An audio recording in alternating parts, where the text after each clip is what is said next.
Ora, Dinakoi, the Jamieson-Folland, the lifestyle aligner, helping you live the life you love.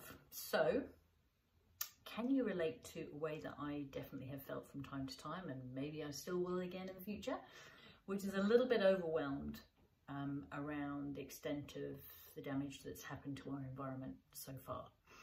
Things that probably people have been feeling for some time now, especially since we're discovering more and more ways in which that damage seems to be showing itself, or not even maybe. The concerning thing is in the ways that it's not necessarily showing itself yet. So, are you feeling overwhelmed about that? Is that something that disturbs you? And if not, then no worries, you can sign off now. And if it is something, then you might be able to relate to some comfort that I found with the concept of doing what we can with where we're at right now. And there's a really interesting website that's been put together by some people in the UK, and that's in the reference for the written version of this. And it really talks about starting with where you're at and starting with what I call our circle of influence, rather than, for me, attempting to have a really long reach, which is definitely what I've done before, especially with the fact that we've traveled a lot and we've been privileged to experience different environments in different countries, is this sense of really wanting to make a difference wherever I am.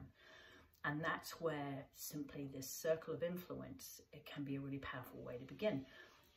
From simple things, the simplest things can make the biggest difference. And that's something I found really encouraging reading this parts of this website, and you might find it interesting too, is starting simply with recycling. You know, what is it that I know I can mindfully and deliberately and effectively recycle, and doing it right, you know, not recycling something that's not recyclable. And then another example of that would be, say, paper bags at the supermarket, and once we've used those a couple of times for veggies and they're a bit tired, we squidge those up into a ball and put them inside used loo rolls, and they work as fabulous ways to enhance when we're lighting our fire in the winter. So it might be starting your own compost, so that can go back on your veggies if you're what's the word, if you are inclined, and if you are fortunate enough to be able to grow your own veggies. Or it might be flowers, or it might simply be a corner where you can compost in where you live.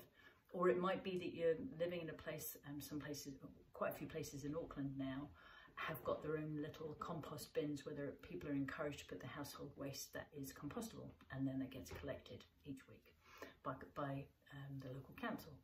So those can be some really effective places to start. And yes, we'd love to be able to do more, of course, but starting with where we're at. And it might be for you that those things are tricky. So you might put your hand up for a beach cleanup, or it might be some tree planting. Whatever it is, it's taking a step which can help empower us to feel better about what's happening. It doesn't cross it out, but it means that we can be being proactive. How about you? I'm curious to hear how this falls for you. And I'm looking forward, as always, to seeing you on this week's Alive with Fee. Have a goodie. Ciao for now.